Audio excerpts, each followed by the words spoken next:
Hello, welcome and good evening guys. Tech Bidyut চ্যানেলের আরেকটি নতুন ভিডিওতে তোমাদের আরও একবার অনেক অনেক স্বাগত জানাচ্ছি। গাইস, ভিভো কোম্পানি আর দু একদিনের মধ্যেই তাদের একটি নতুন সিরিজের মোবাইল লঞ্চ করতে চলেছে বাজারে। গাইস, মোবাইলটি হলো ভিভো T4 সিরিজ। আজকের ভিডিওটিতে এই মোবাইলটি নিয়ে চুলছেড়া আলোচনা থাকবে। মোবাইলটির ফিচার্স কী, দাম কত, কবে লঞ্চ হতে চলেছে এবং এর রেঞ্জের মধ্যে মোবাইলটি বাই করা যায় কিনা, সব কিছু নিয়ে বিস্তারিত আলোচনা করব। তোমরা ভিডিওটির ফার্স্ট থেকে লাস্ট অবধি সাথে থাকো এবং যদি তোমাদের মনে হয় চ্যানেলটি সাবস্ক্রাইব করে রাখা দরকার আছে তাহলে চ্যানেলটি সাবস্ক্রাইব করে রেখো, কারণ এই চ্যানেলটিতে টেক প্রোডাক্ট নিয়ে বিভিন্ন আপডেট আসতেই থাকে। তো গাইস, আমি বিদ্যুৎশীল শুরু করছি আজকের চুলছেড়া বিশ্লেষণটি। প্রথমে আলোচনা করব গাইস মোবাইলটির ডিসপ্লে এবং ডিজাইন নিয়ে। গাইস, মোবাইলটির ডিসপ্লেটি একটি 6.67 ইঞ্চির AMOLED display. Display resolution 1080x2400 pixel. Touch sampling rate 480 hertz. রয়েছে 1 বিলিয়ন কালার এবং রিফ্রেশ রেট 120 হার্জ। ডিসপ্লে আকৃতির অনুপাত 20.5:9। পিপিআই ঘনত্ব 399 PPI. Screen to body ratio 84%। Display brightness 1800 nits. স্ক্রিনটি একটি কোয়াড কার্ভ স্ক্রিন।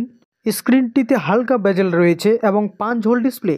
মোবাইলের ডিজাইনটি খুব সুন্দরভাবে গড়ে তোলা হয়েছে। মোবাইলটি দুটি কালারের সঙ্গে বাজারে আসছে, নাইট্রো বেজেল এবং ভেলোসিটি ওয়েভ। ডিসপ্লেটির সর্বোচ্চ উজ্জ্বলতা রয়েছে 5000 নিটস। এবার কথা বলবো মোবাইলটির ক্যামেরা নিয়ে। প্রধান ক্যামেরাটি রয়েছে 50 মেগাপিক্সেলের ওয়াইড অ্যাঙ্গেল ক্যামেরা, সাথে রয়েছে 2 মেগাপিক্সেলের ডেপথ সেন্সর। ক্যামেরা ফিচার হিসেবে রয়েছে OIS, auto focus, photo night, portrait mode, panorama, slow motion, photo explore এবং ডুয়াল ভিউ ভিডিও। সাথে রয়েছে আরও অনেক ধরনের গুরুত্বপূর্ণ ফিচার্স এবং পেছনে রয়েছে এলইডি ফ্ল্যাশ।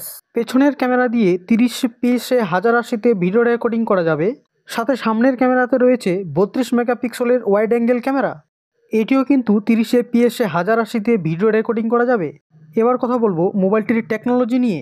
মোবাইলটির অপারেটিং সিস্টেমটি guys Android 15, custom UI Funtouch OS 15। Mobile প্রসেসরটি কোয়ালকম স্ন্যাপড্রাগন 7 জেনারেশন 3 ব্যবহার করা হয়েছে এবং সিপিইউটি 2.5 GHz অক্টা কোরের সিপিইউ। জিপিইউটি ব্যবহার করা হয়েছে অ্যাড্রেনো 725। জাভার পরিবর্তে ব্রাউজার রয়েছে। এবার আসবো মোবাইলটির কানেক্টিভিটিতে।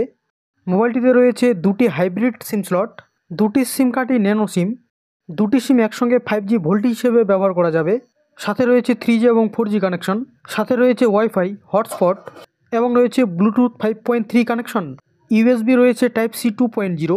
এক্সট্রা ফিচার হিসেবে রয়েছে জিপিএস, ফিঙ্গারপ্রিন্ট সেন্সর। ফিঙ্গারপ্রিন্ট সেন্সরটি রয়েছে ডিসপ্লেতে। রয়েছে ফেস আনলক এবং 3.5 mm হেডফোন জ্যাক রয়েছে। রয়েছে turbo gaming sensor, turbo battery. মোবাইলটির থিকনেস গাইস 0.789 সেমি। মোবাইলটির ডারবিলিটি টেস্ট খুব ভালো, অর্থাৎ পাথরের মধ্যে আঘাত খেলে মোবাইলটি ভাঙবে না। মোবাইলটিতে ব্যবহার করা হয়েছে ডাস্ট এবং ওয়াটার রেজিস্ট্যান্স। দেওয়া হয়েছে স্ক্রিন প্রোটেক্টর। সব কিছু নিয়ে আলোচনার পর এবার কথা বলবো মোবাইলটির ব্যাটারি নিয়ে। মোবাইলটির ব্যাটারি হলো মোবাইলটির আকর্ষণ। গাইস, মোবাইল এমন একটা জিনিস যত দিন যাবে তত ভালো ভালো ফিচার্স বেরোবে। গাইস, এর আগের ভিডিওতে আলোচনা করেছিলাম ওপো K13 দিচ্ছে 7000 mAh এর ব্যাটারি, কিন্তু গাইস আজকে এই মোবাইলটির ব্যাটারি শুনলে তোমরা অবাক হবে।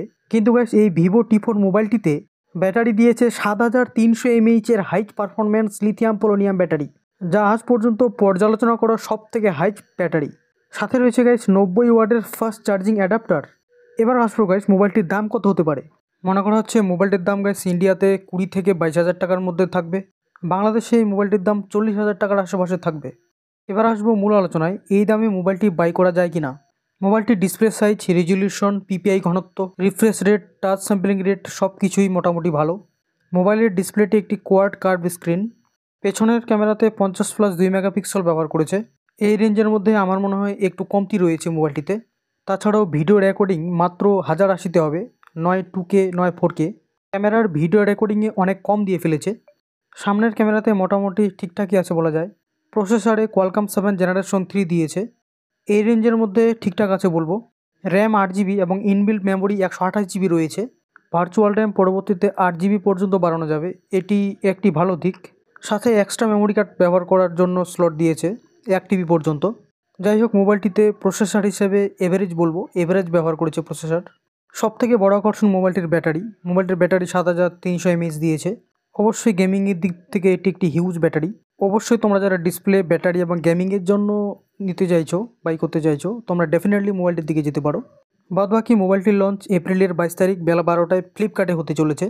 তোমরা মোবাইলটি বাই করতে চাইলে ডিসক্রিপশন বক্সে লিঙ্ক দেওয়া থাকবে, তোমরা চেক আউট করে নিও।